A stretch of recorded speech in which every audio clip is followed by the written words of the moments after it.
온 세상이 꽁꽁 얼어붙을 것 같이 추운 겨울. 춥다고 집 안에만 있을 순 없겠죠? 추운 날씨를 이용해 즐길 수 있는 겨울 스포츠에는 여러 가지가 있는데요.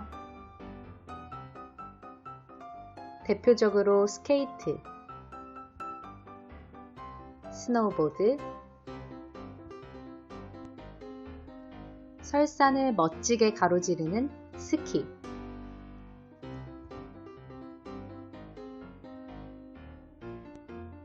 멋지게 스키 타고 있는 모습이 보이죠? 그리고 봅슬레이 등이 있답니다. 그 중에서도 겨울 스포츠의 꽃이라고 불리는 종목이 있어요. 여러분 겨울 스포츠의 꽃, 컬링에 대해 들어봤나요?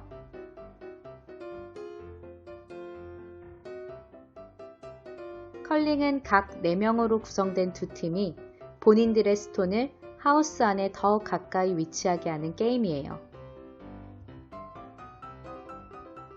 컬링 경기는 보기엔 단순해 보이지만 남은 엔드의 수, 현재 득점 상황, 해머의 보유 여부 등을 종합적으로 판단해 득점 전략을 짜야 하는데요. 많은 두뇌 싸움이 필요하며 치밀한 전략이 필요한 경기라 빙판 위의 체스라고 불리기도 합니다.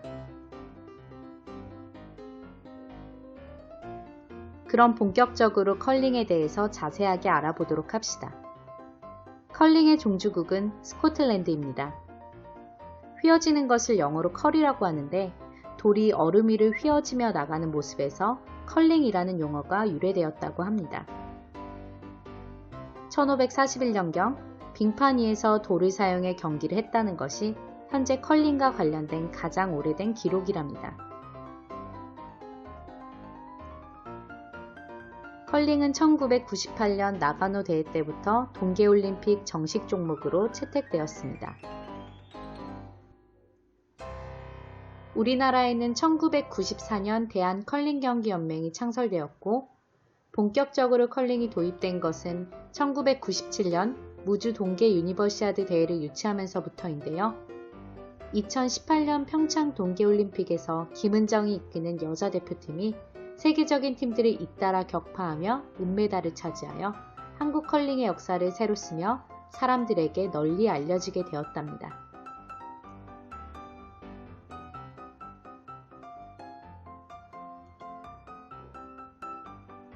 컬링의 용구에 대해서 함께 알아볼까요? 첫 번째는 스톤입니다.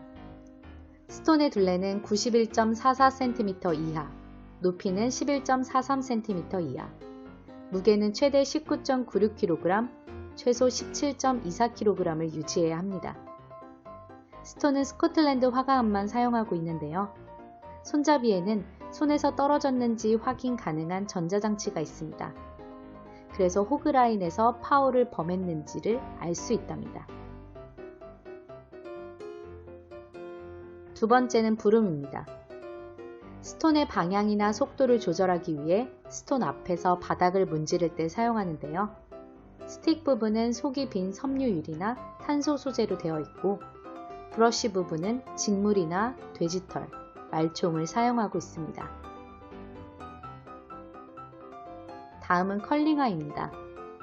양쪽 신발이 서로 다른 특성을 가지도록 제작되었는데 디딤발인 논슬라이더의 바닥 재질은 일반적으로 테플론을 사용하고 있고 땅을 디디며 미끄러지는 슬라이더 바닥 재질은 특수 고무 재질을 사용하고 있습니다.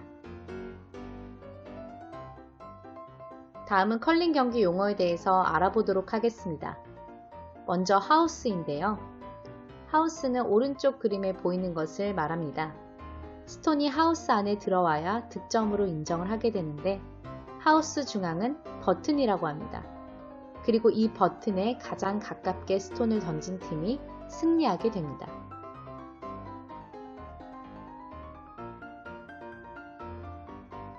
두 번째는 호그라인입니다. 오른쪽 보이는 그림의 빨간 선 부분을 호그라인이라고 하는데 컬링에서 매우 중요한 선입니다. 스톤이 호그라인을 넘기 전에 출발시켜야 하는데 호그라인을 넘기지 못한 스톤은 경기에서 제외되게 됩니다. 다음은 투구, 딜리버리라고 합니다. 컬링에서 하우스 쪽으로 스톤을 밀어 보내는 것을 말하는데 오른쪽 사진에 김은정 선수가 하고 있는 것이 지금 투구하는 모습입니다. 컬링 경기장에 투구의 기준이 되는 호그라인이 있는데 호그라인에 도달하기 전에 확실히 손에서 스톤이 떨어져야 한답니다. 다음은 스위핑입니다. 오른쪽 사진에서 보면 일어서 있는 두 명의 선수가 하고 있는 것이 스위핑인데요. 움직이는 스톤의 길을 따라 부름으로 빗면을 닦는 것을 말합니다.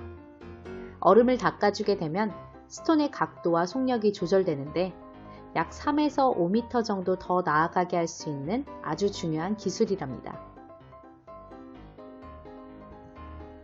다음은 해머입니다. 컬링은 후공이 절대적으로 유리한 종목인데요. 왜냐하면 후공을 하면 하우스 위 상대방의 스톤 위치가 확정된 뒤 공격에 나설 수 있기 때문이에요. 이렇게 후공인 상황에서 가장 마지막에 던지는 스톤, 라스트 스톤이라고도 하는데 이것을 해머라고 합니다. 해머를 가진 팀은 상대적으로 득점에 유리한데요. 그래서 해머를 가진 엔드에서 최대한 많은 득점을 올리는 것이 중요합니다. 해머를 갖지 않은 팀이 득점하는 것을 스틸이라 하는데 이는 매우 어렵습니다.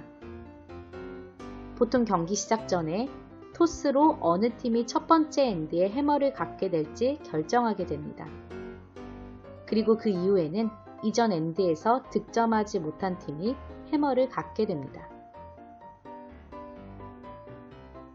다음은 컬링 경기 규칙에 대해서 알아보겠습니다. 컬링은 팀당 총 4명으로 구성되어 있고 이렇게 구성된 두 팀이 경기에 출전합니다. 한 경기는 총 10엔드로 구성되며 엔드별 점수를 합산해 승패를 결정하게 됩니다. 각 팀이 번갈아 리드부터 시작하여 차례로 스톤을 하우스를 향해 투구하는데 한 엔드에 선수 1인당 2회씩 스톤을 던지게 됩니다. 스톤이 적당한 힘을 받아 나가면 세컨드와 서드가 스위핑을 하여 원의 중앙으로 최대한 가깝게 스톤이 갈 수 있도록 합니다. 스킵은 마지막에 스톤을 투구하는 선수를 말하는데요. 동료의 투구 방향과 세기 등 작전을 지시하며 팀을 이끌어가기 때문에 스킵의 역량이 매우 중요합니다. 우리 팀 스톤이 상대방의 스톤을 하우스 밖으로 밀어낼 수 있습니다. 상대팀 스톤보다 하우스 중심에 더 가까운 스톤 수를 계산합니다. 그리고 직전 엔드에 승리한 팀이 먼저 투구하며 패배한 팀이 뒤에 투구합니다. 컬링 점수 계산 방법을 알아보겠습니다. 먼저 버튼과 가장 가까운 곳에 있는 스톤을 던진 팀이 해당 엔드의 승자가 됩니다. 상대팀보다 하우스 중심에 가깝게 던진 스톤 수만큼 점수를 획득하게 됩니다. 하우스 안에 있는 스톤으로만 점수를 계산해야 합니다. 스톤 아래쪽은 둥글게 되어 있는데 스톤의 바닥이 하우스와 접촉하고 있지 않아도 위에서 봤을 때 하우스 끝에 걸쳐 있다면 이는 점수 계산 대상에 포함됩니다. 한 엔드에서 이긴 팀은 최소 1점 이상, 최대 8점을 획득할 수 있고 패자팀은 득점할 수 없습니다. 단순히 많은 엔드를 이겼다고 승리하는 것이 아니라 총 10엔드의 점수를 합하여 최종 승자가 결정됩니다. 그럼 오늘 배운 내용을 퀴즈를 풀며 정리해 보도록 하겠습니다. 다음 중 컬링에 대한 설명으로 틀린 것은 1번 컬링은 치밀한 전략 싸움이 필요하여 빙판 위의 체스라고 불린다. 2번 스톤이 득점으로 인정되려면 하우스 안에 들어와야 한다.